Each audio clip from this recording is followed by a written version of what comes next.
Ano nga ba ang advantage at disadvantage ng malapad na gulong? Hello mga paps, I'm Kuya Shane at yun, pag-usapan natin if ever man na magpapalapad ka ng gulong, ano yung magiging advantage niyan or disadvantage? Well, pag magpapalapad ka ng gulong, ang kailangan mong i-increase dun sa size. Kumbaga, kung mag-check ka ng gulong, may makikita ka dyan. For example, 185, 65, R13. So parang ganun yung size ng gulong Kung gusto mong i-increase yung lapad, ang i-increase mo yung first 3 digit. So halimbawa 185, pwede mo siyang gawing 205.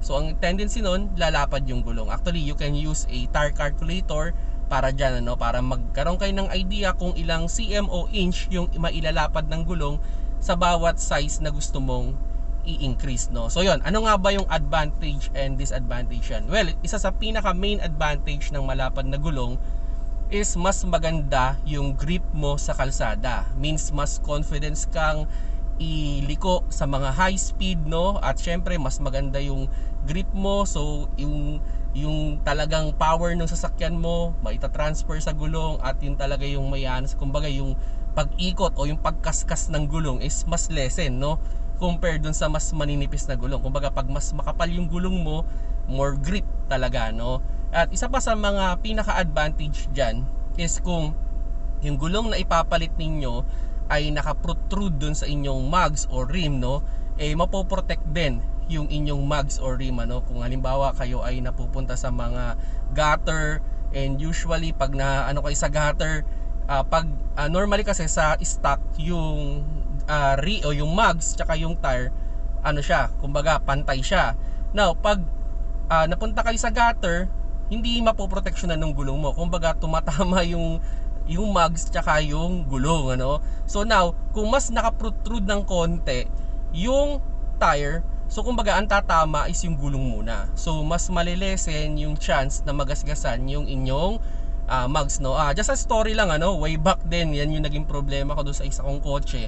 Kasi yung cover niya is nakapantay lang o nakaparallel siya doon sa mismong gulong So ang nangyayari pag nagagatter laging gasgas yung kaya nire-repaint ko na lang para maging maayos. So ang ginawa ko para ma-protection nga yung cover na yon, pinutrude ko ng konti yung gulong. So kumbaga I think nilakayan ko siya ng 1 inch yata.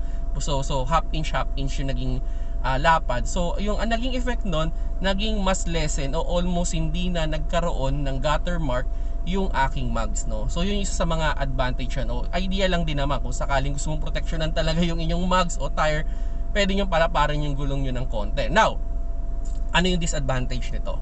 Well, isa sa pinaka main disadvantage ng malapad na gulong is yung niya, pwedeng lumakas siya sa gas dahil mas malaki yung kanyang rolling resistance At isa rin sa mga disadvantage niyan is pwedeng maging mahal yung gulong mo.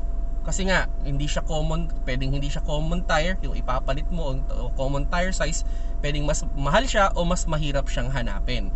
And isa pa sa pinaka disadvantage niyan, lalo na kung naka-protrude dun sa inyong fender o sa inyong inner fender, there's a tendency na bawat andar mo laging madumi yung gilid ng inyong sasakyan. Or kung sakali man pwedeng pag nag full turn kayo, sumabit yan sa mga inner fender ninyo. So ang effect nun, pag sumabit yan, magagasgas yun and eventually mabubutas o masisira.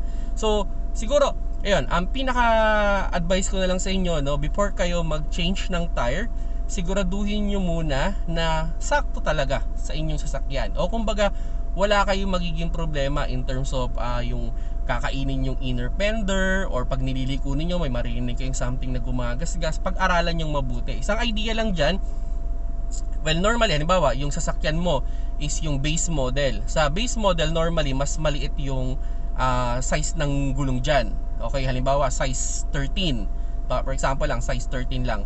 Then pag pumunta ka doon sa high-end model, size 14. So normally pag yung high-end model, mas malapad yung mga gulong nun. So ang idea, gamit ka ng tire calculator, then hanapin mo kung ano yung kakasya doon sa size 13 mo na almost magiging kasing lapad siya nung size 14. So on that effect, wala kang masyadong magiging problema sa paggasgas, no? So kumbaga gagayahin mo lang yung size ng higher bar yan, pero same mugs, ibahin mo lang yung tire size, no? So yun lang naman yung pinaka-idea kung sakali naman na magpapalit kayo ng gulong. Kaya ngayon, pinaka-advice ko, pag-aralan yung mabuti, kasi syempre once na naikabit na yan dyan, na-roll mo na yan, hindi mo na pwedeng ibalik yan, ano? Na ay hindi ko gusto yung pit ng gulong sumasabit, o kaya naman masyado yatang malaki o masyadong maliit. Well, walang ganun, ano? Kumbaga kung ito yung napili mong size, yun na yun. Once na kinabit na yun dyan, hindi napapayag yung tire dealer na tanggalin mo. Ito, isang idea lang mga paps din, ano, para at least magkaroon na rin kayo ng para makatipid kayo sa pagbili ng gulong, ano. Mas maganda yan, hanap kayo sa mga Facebook Marketplace or hanap kayo ng mga murang bilihan ng gulong. At ang pinaka-idea mga paps, ipapackage ninyo, ipasama ninyo yung pagpapalit ng pito at pagpabalance. Kasi may mga murang bilihan ng gulong na pag pumunta ka doon, okay. Then sasabihin si sir, palitan na yung pito. Sir, kailangan i-balance. So minsan yung kinamura ng pagkaka-inquire mo madadagdagan lang dahil lang dun sa mga additional na yun. So pinaka-idea, mas maganda kontakin mo, sir, package mo na yan, dapat kasama na yung pito, kasama na yung balancing, para wala ka ng additional pa, no? So ganun lang, yun lang yung mga idea, no, para at least mas makatipid ka sa pagbili ng gulong, ano. At yun nga, siguro kung sasabihin natin, may mga magtatanong dyan, ano bang okay? Yung okay lang ba yung mga China made? Well, okay naman. Ako, personally, mga China made lang yung mga gamit ko sa ngayon, ano. And wala naman ako nakikitang problema. As long na pang city driving lang naman yung kotse mo, hindi ka naman more on highway driving, hindi ka naman matulin mag-drive, okay lang naman. Yung mga China made, umaabot naman doon sa pagkaupod. Yun nga lang, syempre, in terms of quality, yung halimbawa, road noise, medyo mas mataas lang talaga yung sa mga China made, no? Compare naman dito sa mga branded talaga. Pero kung ikaw yung nangangarera, matuling ka talaga magpatakbo, wag ka dito. Wag ka sa mga China made, doon ka sa mga branded, kasi syempre mas mataas naman talaga yung quality ng mga branded tire, no? So ganun lang mga paps, no? So kumbaga nasa sa inyo kung ano yung sa tingin ninyong pinaka okay. Pag-aralan nyo lang muna kung ano talaga yung fit sa inyong sasakyan, at huwag kayong bili ng bili basta-basta, kasi nga once na ikabit yan, wala nang touch move na, kumbaga. So yun, kung nagustuhan nyo yung video, paki-like, at kung hindi pa kayo subscriber ng aking YouTube channel, press sa subscribe button sa baba, at sa Facebook, click mo lang yung follow sa taas, at sa TikTok, click mo lang yung plus sign dyan sa logo ng Kuya Shane. Salamat pala sa mga nagko-comment, nagbibigay ng question, nagdadagdag ng information, nagbibigay ng advice, no? Maraming salamat sa inyo. I highly appreciate that, no? Salamat sa panonood. Keep safe mga paps.